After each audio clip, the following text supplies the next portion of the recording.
പ്രിയ investors, ഈയിടെയായി കുറച്ച് പേർക്ക് കുറച്ച് സംശയങ്ങളുള്ളത് സൗത്ത് ഇന്ത്യൻ ബാങ്കിൻ്റെ റൈറ്റ് ഇഷ്യൂ സംബന്ധിച്ചാണ്. ഇത് എങ്ങനെയാണ് ക്ലെയിം ചെയ്യേണ്ടത്, ഇതിനെക്കുറിച്ച് വളരെ വ്യക്തമായി സൗത്ത് ഇന്ത്യൻ ബാങ്കിൻ്റെ ഡിമാറ്റ് സെക്ഷൻ, എറണാകുളത്തുള്ള ഡിമാറ്റ് സെക്ഷനിലായിട്ട് സംസാരിച്ചതിൻ്റെ ഓഡിയോ ഇതുവഴി ഞാൻ നിങ്ങൾക്കായി സമർപ്പിക്കുകയാണ്. പലർക്കും സംശയം, ബ്രോക്കർമാരാണോ ചെയ്യേണ്ടത്, സബ് ബ്രോക്കറാണോ ചെയ്യേണ്ടത്, ഇത് ബാങ്കാണോ ചെയ്യേണ്ടത്, എങ്ങനെയാണോ ചെയ്യേണ്ടത്, ഒക്കെ കൺഫ്യൂഷനിലാണ്, ആകെ വിളിയാണ്. കാലത്ത് വന്നു കഴിഞ്ഞാൽ ഈ സൗത്ത് ഇന്ത്യൻ ബാങ്കിൻ്റെ റൈറ്റ് ഇഷ്യൂവിനെ കുറിച്ചിട്ട് ഒരു 50-ലും മേലെ ഫോണുകൾ ക്ലയൻറ്റുകൾ വിളിച്ച് ചോദിക്കുകയാണ്. അപ്പോൾ ഞാൻ നേരിട്ട് DP സെക്ഷൻ എറണാകുളത്ത് ഉള്ള ഓഫീസായിട്ട് സംസാരിച്ചതിൻ്റെയാണ് ഈ ഓഡിയോ ക്ലിപ്പ് ഇതിലേക്കൂടെ കേൾക്കാൻ കഴിയുന്നത്. ഹലോ, നമസ്കാരം. ഇല്ലേ, ഞാൻ എൻ്റെ ഒരു റിലേറ്റീവ്സിനെ കുറച്ച് സൗത്ത് ഇന്ത്യൻ ബാങ്കിന്റെ ഷെയറുകൾ ഉണ്ടായിരുന്നേ. ഓക്കെ. അപ്പൊ അത് ഡിമാറ്റ് അക്കൗണ്ടിലാണ് കിടക്കണത്. ഓക്കെ. അപ്പോ ഇപ്പൊ അവർക്ക് അതിന്റെ കറസ്പോണ്ടൻസ് ആയിട്ടുള്ള റൈറ്റ് ഇഷ്യൂ വന്നിട്ടുണ്ട്. ഓക്കെ. അപ്പൊ അത് നമുക്ക് എങ്ങനെയാ ഇനി ക്ലെയിം ചെയ്യേണ്ടത്? ഡിമാറ്റിലാണെങ്കിൽ അവര് റൈറ്റ് ഇഷ്യൂ അപ്ലൈ ചെയ്താൽ മതി, ആസ്പ വഴി അപ്ലൈ ചെയ്താൽ മതി. അല്ല, നമുക്ക് ഇതില് ഈ ടെർമിനൽ വഴി വല്ലതും ചെയ്യാൻ പറ്റുമോ? ഇല്ല. ബ്രോക്കർ ഞങ്ങള് ഡിമാറ്റ് അക്കൗണ്ട് ഓപ്പൺ ചെയ്തിട്ടുള്ളത് കൊച്ചിൻ സ്റ്റോക്ക് ബ്രോക്കേഴ്സ് ലിമിറ്റഡിലാണ്. അത് കുഴപ്പമൊന്നുമില്ല. അപ്പൊ അല്ല, അവര് ഈ ബ്രോക്കർമാരാണോ ഇത് ചെയ്തു തരേണ്ടത്? അല്ല, ബാങ്ക് വഴി അപ്ലൈ ചെയ്യാൻ പറ്റുള്ളൂ സാറിന്. അത് എല്ലാവർക്കും അങ്ങനെ തന്നെയാണ് അല്ലേ? എല്ലാവർക്കും അവരവരുടെ ഏത് ബാങ്കിലാണോ അവർ ബാങ്ക് അക്കൗണ്ട് മെയിൻറ്റെയിൻ ചെയ്യുന്നത്, അതായത് ബാങ്ക്സ് എല്ലാ ബാങ്ക്സും ചെയ്യണമെന്നില്ല. ഈ മിക്കവാറും ഒരു 80% ബാങ്ക്സും ആസ്ബ സർവീസസ് പ്രൊവൈഡ് ചെയ്യുന്നുണ്ട്. അപ്പൊ എവിടെയാണോ ബാങ്ക് അക്കൗണ്ട് മെയിൻറ്റെയിൻ ചെയ്യുന്നത് ആ ബാങ്കിനെ അപ്രോച്ച് ചെയ്താൽ അവര് അവരുടെ പ്ലാറ്റ്ഫോം കൂടി അപ്ലൈ ചെയ്യാൻ പറ്റും. അത് ശരി. അല്ലാതെ നമ്മുടെ ഈ ബ്രോക്കറുടെ അടുത്ത് പോയിട്ട് കാര്യമില്ല അല്ലെ? സബ് ബ്രോക്കറുടെ അടുത്ത് റൈറ്റ് ഇഷ്യൂ ചാൻസസ് കുറവാണ്. സാറൊന്ന് സംസാരിച്ച് നോക്കൂ ബ്രോക്കറിന്റെ അടുത്ത്. അവര് മിക്കവാറും ബാങ്കിനെ കോണ്ടാക്ട് ചെയ്യാനേ പറയത്തുള്ളൂ. അത് ശരി. ഓക്കെ. അപ്പൊ ഈ സൗത്ത് ഇന്ത്യൻ ബാങ്കിന്റെ ഡിമാറ്റ് അക്കൗണ്ട് ഉള്ളത് ഇപ്പോ കാത്തലിസറിയൻ ബാങ്കിലാന്ന് വിചാരിക്കുക. ഓക്കെ. അപ്പോ അവര് കാത്തലിസറിയൻ ബാങ്കിലാണ് പോകേണ്ടത് അല്ല? എവിടെയാണോ നമ്മുടെ ഡിമാറ്റ് അക്കൗണ്ട് ഉള്ളത് അവിടെ ആദ്യം ചോദിച്ചു നോക്കാം. ബ്രോക്കറുടെ അണ്ടറിലല്ലോ, ഈ ഇപ്പൊ കൊച്ചിൻ CSBL ആണ്. അതിലൊരു അക്കൗണ്ട് കൊടുത്തിട്ടുള്ളത് കാത്തലിക് ബാങ്കാണ്. ഓക്കെ. പക്ഷെ ആൾക്ക് ഷെയർ സൗത്ത് ഇന്ത്യൻ ബാങ്ക് ഉണ്ട്. അതാണ് സംശയം വരുന്നത്. കാത്തലിക് ബാങ്കിൽ പോയിട്ട കാര്യം എവിടെ പോകണ്ടെന്നുള്ളതേ. അല്ല, ഇപ്പോ നമ്മള് 2 ഓപ്ഷനാണ്. ഒന്ന്, നമ്മൾ എവിടെയാണോ ഡിമാറ്റ് മെയിൻറ്റെയിൻ ചെയ്തത് അവരൊന്ന് കോണ്ടാക്ട് ചെയ്ത് നോക്കുക. അവര് ഇങ്ങനെ റൈറ്റ് ഇഷ്യൂ അപ്ലൈ ചെയ്യാനായിട്ട് ആസ്ബ പ്ലാറ്റ്ഫോം, ആസ്ബ എന്നാ പറയാ, അങ്ങനെയാണ്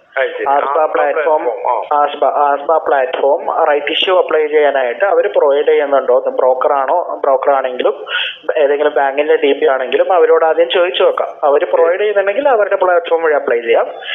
അവര് പ്രൊവൈഡ് ചെയ്യുന്നില്ല എന്നുണ്ടെങ്കിൽ അവർ പറയും താങ്കളുടെ ബാങ്ക് അക്കൗണ്ട് വഴിയാണ് ചെയ്യേണ്ടതെന്ന് പറയും.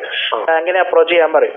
അപ്പോൾ എവിടെയാണോ ഈ പറയുന്ന ക്ലയന്റ് ബാങ്ക് അക്കൗണ്ട് മെയിൻറ്റെയിൻ ചെയ്യുന്നത് ആ ബാങ്കിനെ കോണ്ടാക്ട് ചെയ്ത് നോക്കാം. അവര് ഈ റൈറ്റ് ഇഷ്യൂവിൽ അപ്ലൈ ചെയ്യാനായിട്ട് ആസ്ബ പ്ലാറ്റ്ഫോം പ്രൊവൈഡ് ചെയ്യുന്നുണ്ടോ എന്ന്.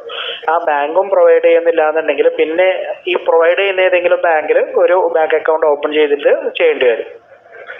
ബാങ്ക് അക്കൗണ്ട് ഓപ്പൺ ചെയ്യണോ? ബാങ്ക് അക്കൗണ്ട് മാൻഡേറ്ററി ആണ് ഇതിന്. നമുക്ക് എവിടെയാണോ ബാങ്ക് അക്കൗണ്ട് ഉള്ളത് ആ ബാങ്ക് സർവീസ് പ്രൊവൈഡ് ചെയ്യുന്നുണ്ടെങ്കിൽ ആ ബാങ്ക് വഴി അപ്ലൈ ചെയ്യാം. അതില്ല എന്നുണ്ടെങ്കിൽ ഈ സർവീസ് പ്രൊവൈഡ് ചെയ്യുന്ന ഏതെങ്കിലും ഒരു ബാങ്കിൽ അക്കൗണ്ട് ഓപ്പൺ ചെയ്തിട്ട് വേണം ചെയ്യാനായിട്ട്. മിക്കവാറും ഇപ്പൊ കാത്തലിക് സിറിയൻ ബാങ്കൊക്കെ ആസ്ബ സർവീസ് പ്രൊവൈഡ് ചെയ്യുന്നുണ്ടാവും മിക്കവാറും. അത് ബാങ്കിന്റെ ഡിസ്ക്രിപ്ഷനാ, പ്രൊവൈഡ് ചെയ്യണോ വേണ്ടേ എന്നുള്ളത് ബാങ്കിന്റെ ഡിസ്ക്രിപ്ഷനാ. അതിപ്പോ അവര് വേറെ ബാങ്കിന്റെ ഈ ഷെയർ സൗത്ത് ഇന്ത്യൻ ബാങ്കിലെ അക്കൗണ്ട് ഇല്ലേ ഈ പറയുന്ന കസ്റ്റമേഴ്സിന്, ഇല്ല, സൗത്ത് ഇന്ത്യൻ ബാങ്കില് അക്കൗണ്ട് ഇല്ല ആൾക്ക്. ഡിമാറ്റ് അക്കൗണ്ട് അല്ല ഞാൻ പറയുന്നത്, ബാങ്ക് അക്കൗണ്ടും ഇല്ല. അതെ, ബാങ്ക് അക്കൗണ്ട് ഷെയർ ഹോൾഡിംഗ്സ് മാത്രമേ ഉള്ളൂ. Catholic Syrian bank. അപ്പൊ ഒന്ന് കാത്തലിക് സിറിയൻ ബാങ്കിൽ ഒന്ന് കോൺടാക്ട് ചെയ്ത് അപ്പൊ നമ്മൾ ഇതില് ഇവർക്ക് നമ്മുടെ മെയിലിൽ ഒരു ആപ്ലിക്കേഷൻ ഫോം കാണില്ല, അത് പ്രിന്റ് എടുക്കണം അല്ലേ? അത് ഓരോ ഇപ്പൊ സൗത്ത് ഞങ്ങളുടെ ബാങ്കില് മൊബൈൽ ബാങ്കിങ് ആപ്പില് കൂടി അപ്ലൈ ചെയ്യാൻ പറ്റും, സൈബർ നെറ്റിൽ കൂടി അപ്ലൈ ചെയ്യാൻ പറ്റും. ഫോമിന്റെ ഒന്നും ആവശ്യമില്ല. ഓരോ ബാങ്കിനും ഓരോ പ്രൊസീജിയറാണ്. ഇപ്പൊ കാത്തലിക് സിറിയൻ ബാങ്കിൽ കൃത്യമായിട്ട് ഞങ്ങൾക്ക് അറിയില്ല എങ്ങനെയാണ് അവരുടെ പ്രൊസീജിയർ. ഈ നെറ്റ് ബാങ്ക് സൗത്ത് ഇന്ത്യൻ ബാങ്കിൽ നെറ്റ് ബാങ്കിങ് എടുത്തുള്ളവർക്ക് സുഖമാണ് അല്ലേ? ബാങ്കിൽ അക്കൗണ്ട് ഉണ്ടെങ്കിൽ സാറിന് നെറ്റ് ബാങ്കിങ്ങും സൈബറിനും ഈ മൊബൈൽ ആപ്ലിക്കേഷനും എല്ലാം കിട്ടും. താല്പര്യമുള്ളവർ യൂസ് ചെയ്താൽ മതി. അല്ല, ഈ മൊബൈൽ ആപ്ലിക്കേഷൻ ഈ വരുന്നവരെ SIB മിറർ അല്ലേ? SIB mirror plus. അപ്പൊ അതില് മിറർ പ്ലസ് ഉള്ളവർക്ക് ഇതിൽ അതുവഴിക്ക് അപ്ലൈ ചെയ്യാൻ പറ്റുമോ? അതുവഴി അപ്ലൈ ചെയ്യാം. അതെ അതെ അതെ. അത് ശരി. മാർച്ച് 6-ാം തീയതിയാണ് മാർച്ച് 6-ാം തീയതിയാണ് പബ്ലിക് ഇഷ്യൂ തുടങ്ങുന്നത്. 6-ാം തീയതി തൊട്ടായിരിക്കും അപ്ലൈ ചെയ്യാൻ പറ്റുക. SIB മിറർ പ്ലസ് ഉള്ളവരാണെങ്കിൽ അവർക്ക് ബാങ്ക് അക്കൗണ്ട് ഉണ്ടെങ്കിൽ അത് യൂസ് ചെയ്യാൻ പറ്റത്തുള്ളൂ. അല്ല, SIB മിറർ ഉണ്ടെന്ന് തോന്നുന്നുണ്ട്. അത് അപ്പൊ അവർക്ക് ബാങ്ക് അക്കൗണ്ട് ഉണ്ടാവും. അപ്പൊ സൗത്ത് ഇന്ത്യൻ ബാങ്കിലെ അക്കൗണ്ട് ഉണ്ടാവും. അപ്പൊ ഇതില് ഈ പറഞ്ഞ എൻറ്റൈറ്റിൽ ആയിട്ടുള്ള ഇപ്പൊ 1000 ഷെയർ സൗത്ത് ഇന്ത്യൻ ബാങ്കിലുള്ള ആൾക്ക് 250 റൈറ്റ് ഇഷ്യൂ ഉള്ളത് അല്ലേ? റൈറ്റ്സ് എൻടൈറ്റിൽമെന്റ് അവരുടെ ഡിമാറ്റ് അക്കൗണ്ടിൽ ക്രെഡിറ്റ് ആവും. ഡിമാറ്റ് അക്കൗണ്ട് ആക്റ്റീവ് ആണെങ്കിൽ ക്രെഡിറ്റ് ആവും, ആക്റ്റീവ് അല്ലെങ്കിൽ ക്രെഡിറ്റ് ആവത്തില്ല. അപ്പോ ക്രെഡിറ്റ് ആയിട്ടുള്ളവര് ആസ്ബ വഴി അപ്ലൈ ചെയ്യണം. ആസ്ബ അതാത് ബാങ്കിന്റെ ഓൺലൈൻ പ്ലാറ്റ്ഫോമിലോ അല്ലെങ്കിൽ ബ്രാഞ്ച് വഴിയോ ചെയ്യണം. ഈ ഓൺലൈൻ പ്ലാറ്റ്ഫോമിൽ ഇത് എങ്ങനെയൊക്കെ എടുക്കേണ്ടത്? ആസ്ബ ഫെസിലിറ്റി ഇപ്പോ സൗത്ത് ഇന്ത്യൻ ബാങ്കിന്റെ മിറർ പ്ലസിൽ ലോഗിൻ ചെയ്ത് കഴിഞ്ഞാൽ അതിൽ ഇൻവെസ്റ്റ്മെന്റ് എന്ന് പറഞ്ഞിട്ടൊരു ഓപ്ഷൻ ഉണ്ട്. അതിൽ ക്ലിക്ക് ചെയ്യണം. അതിൽ ക്ലിക്ക് ചെയ്യുമ്പോൾ ഇൻവെസ്റ്റ്മെന്റിൽ വരുന്ന കുറെ ഓപ്ഷൻസ് ഉണ്ടാവും. അതിൽ ഒരെണ്ണം apply for IPO ASBA right issue എന്ന് പറഞ്ഞിട്ടൊരു ഓപ്ഷൻ ആണ്. അതിൽ ആദ്യം ക്ലിക്ക് ചെയ്യണം. ക്ലിക്ക് ചെയ്ത് കഴിയുമ്പോൾ ആദ്യമായിട്ട് ചെയ്യുന്ന ഒരു വ്യക്തിയാണെങ്കിൽ ഡിമാറ്റ് അക്കൗണ്ട് സേവ് ചെയ്യണം. അതില് അതെല്ലാം ഓട്ടോമാറ്റിക്കലി വരും. അതില് മെസ്സേജ് വന്നോണ്ടിരിക്കും. അപ്പോ അതിനുശേഷം സെലക്ട് IPO എന്ന് പറഞ്ഞിട്ടൊരു ഓപ്ഷൻ ഉണ്ട്. അതില് ഡ്രോപ്പ് ഡൗണിൽ റൈറ്റ് ഇഷ്യൂ കാണാൻ പറ്റും. റൈറ്റ് ഇഷ്യൂ സെലക്ട് ചെയ്യുമ്പോൾ അന്നേ ദിവസം നമ്മൾ അപ്ലൈ ചെയ്യുന്ന ദിവസം ഏതൊക്കെ റൈറ്റ് ഇഷ്യൂ ലൈവ് ആണോ ആ റൈറ്റ് ഇഷ്യൂ എല്ലാം കിട്ടും. അതായത് സൗത്ത് ഇന്ത്യൻ ബാങ്ക് അപ്ലൈ ചെയ്യണമെങ്കിൽ അതിന് സൗത്ത് ഇന്ത്യൻ ബാങ്കിന്റെ പേര് കാണും. അതിന് നേരെയുള്ള അപ്ലൈ ബട്ടണിൽ ക്ലിക്ക് ചെയ്തിട്ട് വേണം ചെയ്യാനായിട്ട്. ഇത് ചെയ്യുന്നതിന് മുമ്പ് ആദ്യം നമ്മൾ ഡിമാറ്റ് സേവ് ചെയ്യണം. അതൊന്ന് ഓർമ്മിച്ചാൽ മതി. ഡിമാറ്റ് ഇത് ചെയ്യുന്നതിന് മുമ്പ് ആദ്യം നമ്മൾ നമ്മുടെ ഡിമാറ്റ് അക്കൗണ്ട് സേവ് ചെയ്യണം. സേവ് ചെയ്യേണ്ടി വരും. അതിനുശേഷമേ നമുക്ക് അപ്ലൈ ചെയ്യാൻ പറ്റത്തുള്ളൂ. അല്ല, ഡിമാറ്റ് സേവ് ചെയ്യാന്ന് മനസ്സിലായില്ല. ഡിമാറ്റ് അക്കൗണ്ട് നമ്പർ അതിൽ ആഡ് ചെയ്ത് കൊടുക്കണം. ഓ ശരി. ഓക്കെ. ഡിമാറ്റ് അക്കൗണ്ട് ആഡ് ചെയ്ത് കഴിഞ്ഞാൽ ഓട്ടോമാറ്റിക് റൈറ്റ് ഇഷ്യൂ വരും അല്ലേ? അതെ. ഈ പ്രൊസീജിയറിനെ ആയിരിക്കും സൗത്ത് ഇന്ത്യൻ ബാങ്കില് ഓഫീസിലും അവര് ചെയ്യേണ്ടത് അല്ലേ? സൗത്ത് ഇന്ത്യൻ ബാങ്കിന്റെ ഓഫീസിൽ എന്ന് പറഞ്ഞാൽ മനസ്സിലായില്ല. സൗത്ത് ഇന്ത്യൻ ബാങ്കിന്റെ നമ്മുടെ ബ്രാഞ്ച് ഓഫീസില് ബ്രാഞ്ച് ഓഫീസിൽ ഞങ്ങൾ മെയിൻ ആയിട്ട് ഓൺലൈൻ പ്ലാറ്റ്ഫോമിലാണ് കൊടുക്കുന്നത്. ആസ്ബ സർവീസ്. ഓക്കെ. ശരി. അപ്പൊ ഞാൻ നോക്കട്ടെ. അപ്പൊ ഇത് ഈ പറഞ്ഞ പോലെ പലർക്കും മറ്റേ കൺഫ്യൂഷനാണ് ഇത് എവിടെ ചെയ്യേണ്ടത് ചിലര്. അപ്പൊ ഇവിടെ ഞാൻ അതുപോലെ തന്നെ ഒരു ബ്രോക്കറുടെ അടുത്ത് ചോദിച്ചപ്പോ പറഞ്ഞു, ബ്രോക്കറുടെ അടുത്ത് ചോദിച്ചപ്പോ പറഞ്ഞു അത് ഇതില് മെയിലിൽ അപ്ലിക്കേഷൻ വന്നിട്ടുണ്ടാവും. ആ അപ്ലിക്കേഷൻ ഡൗൺലോഡ് ചെയ്തിട്ട് അപ്പൊ ഇതിന്റെ പേയ്മെന്റ് എങ്ങനെയാ വരുന്നത്? അതാ പറഞ്ഞേ സാർ, നമുക്ക് ബാങ്ക് അക്കൗണ്ട് വേണം. ഇപ്പൊ സൗത്ത് ഇന്ത്യൻ ബാങ്കിൽ അക്കൗണ്ട് ഉള്ള ഒരു പാർട്ടി ആണെങ്കിൽ അവരുടെ പൈസ വേണം അല്ലേ? ബാങ്കിൽ പൈസ വേണം. അതെ.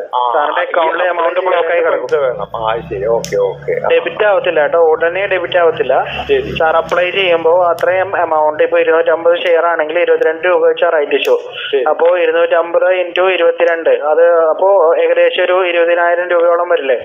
അപ്പൊ അത്രയും എമൗണ്ട് സാറിന്റെ അക്കൗണ്ടിൽ ബാലൻസ് വേണം. ആ ബാലൻസ് ബ്ലോക്ക് ആയി ലീൻ മാർക്ക് ചെയ്ത് കിടക്കും. അതിനുശേഷം ഇതിനൊരു ഫ്യൂച്ചർ ഡേറ്റിലാണ് അലോട്ട്മെന്റ് വരുന്നത്. അലോട്ട്മെന്റ് വരുന്നത് എന്നാണോ അന്നായിരിക്കും സാറിന്റെ ബാങ്ക് അക്കൗണ്ടിൽ ഈ എമൗണ്ട് ഡെബിറ്റ് ആവുന്നത്. ശരി. അപ്പൊ ഇത് എനിക്ക് തോന്നുന്നത് ഈ മറ്റേ ക്ലയന്റിന്റെ ലെഡ്ജറിൽ പൈസ ആയിട്ട് കാര്യമില്ല. ഈ ലെഡ്ജർ ഞാൻ പറഞ്ഞത് മറ്റേ ട്രേഡിംഗ് ലെഡ്ജറില് അതില് കാര്യമില്ല. ഇല്ല. അപ്പൊ പിന്നെ സബ് ബ്രോക്കർമാർക്ക് ഇതിൽ റോളില്ല, ബാങ്ക് തന്നെ ചെയ്യേണ്ടത്. അപ്പോ അല്ലെ ബ്രോക്കർമാര് പ്രൊവൈഡ് ചെയ്യാനുള്ള സാധ്യത കുറവാണ്. സാർ എന്തായാലും ഒന്ന് കോൺടാക്ട് ചെയ്ത് നോക്ക്. വേറെ എന്തെങ്കിലും അറേഞ്ച്മെന്റ് ഉണ്ടോ എന്ന് അറിയില്ല ബ്രോക്കർമാർ. നോട്ടെ. ഓക്കെ അതിപ്പോ ശരി സാർ. അല്ല ഇതിപ്പോ ഈ പറഞ്ഞ പോലെ നമുക്ക് ഈ പൈസ മുമ്പൊരു DD എടുത്ത് അയക്കുന്ന പരിപാടി ഉണ്ടായിരുന്നു മുമ്പ്. അത് ഒരുപാട് പണ്ടല്ലേ, ഇതിപ്പോ 2008 തൊട്ട് ഈ പ്രോസസ്സാണ്. ആസ്പ വഴിയാണ് ചെയ്യുന്നത്. ഇപ്പൊ DD 2008 ശേഷം DD ഒന്നുമില്ല. അപ്പൊ ഇത് മുമ്പ് ഇവരൊക്കെ ഇങ്ങനെ ക്ലെയിം ചെയ്തിട്ടുള്ളത് ഇവർക്ക് ഓർമ്മയുള്ളത് രജിസ്ട്രാർക്ക് ഒരു DD എടുത്ത് അയച്ചു കഴിഞ്ഞാൽ അങ്ങനെയാണ് കിട്ടാന്നൊക്കെ പറയണ്ടേ. ആ DDക്ക് പകരം ഇപ്പൊ DD എന്ന് പറഞ്ഞാല് നമ്മള് കാശ് ആദ്യം ആർക്ക് കൊടുക്കണം, പിന്നെ നമുക്ക് അലോട്ട്മെന്റ് കിട്ടിയില്ലെങ്കിൽ അത് റീഫണ്ട് ചെയ്യണം, കുറെ പ്രോസസ് ഉണ്ടല്ലോ. അതൊന്നും ഇപ്പൊ ഇല്ല. അതിന് പകരം ബാങ്ക് അക്കൗണ്ടിൽ ബാലൻസ് മെയിൻറ്റെയിൻ ചെയ്താൽ മതി, നമുക്ക് നഷ്ടമൊന്നും വരില്ല. ഇപ്പൊ ഞാൻ വിളിക്കുന്നത് മറ്റേ കാക്കനാട് സൗത്ത് ഇന്ത്യൻ ബാങ്കിന്റെ ആ ഒരു ഇത് അവിടെ നിന്നാണോ വിളിക്കുന്നത്?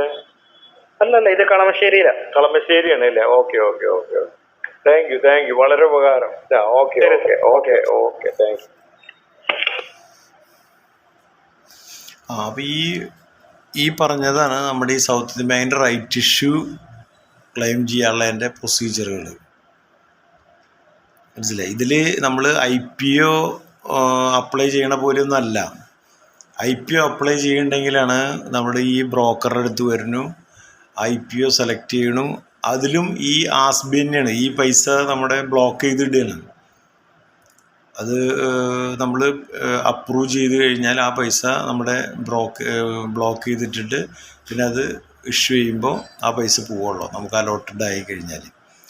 ഇതും ആ പൈസ വരെ പോണ സിസ്റ്റമൊക്കെ അതേപോലെ തന്നെ. പക്ഷേ അപ്ലൈ ചെയ്യുന്ന സിസ്റ്റം നമ്മുടെ ടെർമിനൽ വഴിയല്ല, ബ്രോക്കർമാർ ടെർമിനൽ വഴിയല്ല. മനസ്സിലായി? ഇത് ബാങ്കുകളിൽ ത്രോ ചെയ്യണം, അല്ലെങ്കിൽ ഇൻഡിവിജ്വൽ ഈ ആപ്പ് വഴി ചെയ്യണം. ഓക്കെ. ഇതിൽ ബ്രോക്കറുടെ കയ്യിൽ നിന്ന് ഡിമാറ്റ് അക്കൗണ്ട് നമ്പർ മേടിച്ചു കൊണ്ടുപോകണം.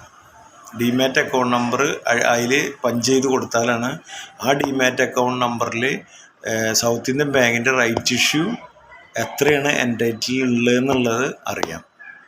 അത് ഇൻറ്റു 22 ആ പൈസയാണ് ബാങ്കിൽ ഉണ്ടാവേണ്ടത്. അത് അവിടെ ബ്ലോക്കായി കിടക്കും. അത് ഇഷ്യൂ ചെയ്യുമ്പോൾ അതിന് പൈസ പോകും. ഓക്കെ. ഇത് നിങ്ങൾക്ക് ഉപകാരപ്പെട്ടു എന്ന് വിചാരിക്കുന്നു. എല്ലാവർക്കും നല്ലൊരു ശുഭദിനം നേരുന്നു.